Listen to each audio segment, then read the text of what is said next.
This is my honest review of the Nikon Z6III after using it for the past 3 months across some of the harshest environments in different countries to photograph and film wildlife. So bear that in mind that this review is coming from someone who is a hybrid shooter primarily focusing on wildlife. And this is what I found. So the Nikon Z6III came out in the middle of this year, and I think it blew everyone away with its impressive specifications. But can it really hold up? Is this the right camera for you? In this video, I will break down some of the things I like about this camera, and you'll also find out if there's anything to dislike about this seemingly perfect camera. One of the biggest changes to the exterior compared to its predecessor, the Nikon Z6II, is obviously going to be the fully articulating flip screen. Love it or hate it, it's here, and obviously more targeted at the video creator more so than the photographer. I personally love it since I shoot at a ratio of about 70% videos to 30% photos. To understand the difference between using a tilt screen versus a flip screen, you have to try them out both to see which one you prefer. The tilt screen is faster in getting high or low angles because it just takes a push of your finger to tilt the screen. Also, because it is aligned with the camera's viewfinder, it's easier to align your shot as well. The flip screen, on the other hand, takes more time to open up to your desired angle, but this increase in time is made up for by its limitless possibilities to get whatever angle you want. If you want a selfie, you very sure can flip it all the way around, but what I really like about it is for shooting vertical content. Now you can get high or low angles in vertical mode, something which a tilt screen only cannot do. One of the other things that has changed on the exterior is the placement of the playback button. Instead of being at the top left like the older Z6II, it has been shifted to the bottom right. This small change is actually a big improvement in terms of convenience. Why? Because if you're using the camera with one hand, your right hand, and you are shooting, you can immediately use your thumb to click the playback button to review your images, instead of having to bring your left hand in to press the playback button.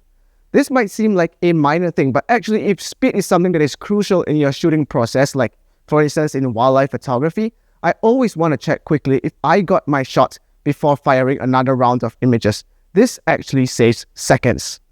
This new Z6III is also slightly larger than the older Z6II, but smaller than the Z8. I suppose difference in size compared to the Z6II is minor. I don't really feel any significant change in the way that it feels in my hand. I was initially hoping that my cage for the Z6II could carry over to the Z6III, but unfortunately due to the slightly larger size, that is not possible, so bear that in mind. Of course, everyone talks about how this has a partially stacked sensor, which brings improvements in autofocus speed, but how does it really fare in real-time situations? My take on it after using it for the last 3 months is that yes, there is a noticeable difference in the autofocus performance compared to the Z6II.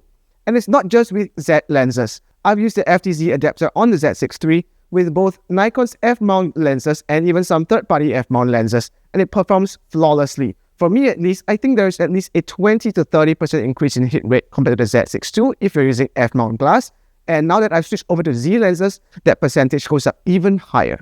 Before the Z6III was announced, I know a lot of people were speculating about its megapixel count, and some were hoping it would be higher than its predecessor, maybe going up to a 33 megapixel camera. And at the end of the day, it remains still a 24 megapixel camera. To some, that's a deal breaker. And you'd think that coming from a wildlife photography background, I would be whining about the low megapixel count since wildlife photographers generally want to crop in on their images, but I'm not, and here's why. For the most part, I post only on social media, on Instagram or other platforms where most people are looking on their phones. Just 12 megapixels is good enough. That gives me sufficient room to crop on a 24 megapixel sensor. Also, my style of photography involves me trying to get as close to my subject as possible. I try not to crop my images because that just means that I'm unable to get close enough to where I want to be. My take is, for most people, 24 megapixels is good enough with sufficient room to crop if you're only posting your photos to social media. Definitely not a deal breaker for me. Video features are what will probably entice most people to pick up a Z6III. This camera, for its price point, is way ahead of the competition. You can go see all its amazing video features on other people's reviews or various websites, so I won't be going through all of them in detail. But I just want to pick out a few of the things that I really liked. The ability to use waveform on the Z6III has been amazing. Most consumer cameras these days will use histograms for metering, which is good enough for photos, but for video, I think waveforms are definitely the way to go. Having built-in waveform really solidifies this as a video-centric camera. Now, I've come from a Z6 II, which does not offer N-Lock unless you use an external recorder. The Z6 III has N-Lock built in, and honestly, it's been pretty good so far. The older N-Lock LUTs that Nikon offers on their website are actually not very good. I found that you had to underexpose your image to get these LUTs to work. But now with the acquisition of RED and collaboration to create LUTs for N-Lock, I found that the new LUTs are way better and there is no need to underexpose my footage. Many tests here on YouTube have come to the conclusion that in photo mode, there is a drop in dynamic range compared to other camera models, both Nikon and non-Nikon cameras, in the lower ISOs. While I've never really tested that myself personally, I'll take their word for it. And you know what? I don't really care. Unless you're a landscape or commercial photographer that has projects requiring large dynamic range, in which case I don't think the Z6 III is the right camera for you anyway, I don't really see this drop in dynamic range in any noticeable way compared to my Z6 II. For many other genres of photography, like myself doing wildlife photography, dynamic range doesn't really matter as much. To be honest, many of my photos are shot above 800 ISO, where the dynamic range kind of evens out to the competition anyway, and that's where the low light capabilities of the Z6 III really shines. Long story short, most of you won't see this loss of dynamic range, and it will not be a deal breaker. One of the video features that I really enjoyed was having 4K 120p built in. For wildlife, that dramatic slow motion is definitely good to have. Now, this 4K 120p will need to crop in onto DX mode, and I would love to have seen it available in full frame mode too, but at this point it's really just a wishlist item for me. Here is something weird that I don't think anyone else has mentioned. While I was on safari in Kenya, the eye sensor of the Z6 III would just stop working quite often. So I'd use a dust blower to clean out the sensor, and then it would work again for a few minutes, but then stop working again after that. It was incredibly frustrating as there were many times when it was crucial for me to get a shot either with the viewfinder or through the articulating screen, and I had to manually select which I wanted to use instead of using the auto detection working like it was supposed to. I know it was dusty in those environments, but it couldn't have been that bad.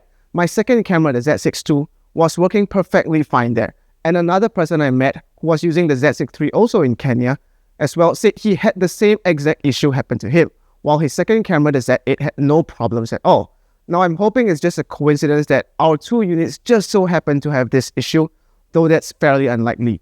The moment I brought the Z6 III out into jungle environments like where I was in Uganda, the eye sensor worked perfectly again, and I don't really see anyone talk about this issue online. So I'm not quite sure what the problem is, but just putting it out there, there might be something going on with the eye sensor. Another feature that I would love to have is a shutter shield, just like how the Z8 and Z9 had. I often have to change lenses in the field, and the dusty environments that I was in did eventually cause some dust and dirt to collect on the sensor, which I had to go and clean eventually. It's a lot more obvious when dust and dirt collect on the sensor because even shooting at wide open apertures, you could actually see the dirt in the image. Not so bad for photos because you could just clone it out, but for video, that's quite a big deal. I mean, honestly, the shutter shield is a feature that I would love to see on every new camera anyway. The last feature which I think would be nice to have is open gate recording. For this camera to be touted as a video-centric camera, I think open gate recording is a feature that is useful to have, especially for social media content creation. So many times I would love the ability to reframe my footage for vertical content, but I know that in a 16:9 aspect ratio, that just isn't ideal. So I have to shoot twice, once horizontal and once vertical.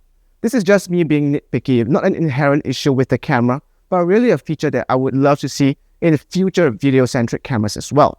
So this is my take on the Z6 III after using it in the field for 3 months. Do I love it? Yes, absolutely. Would I recommend it? I always tell people that if you're upgrading from the Z6 II and want to shoot lots of video and do lots of hybrid photo-video content, then yes.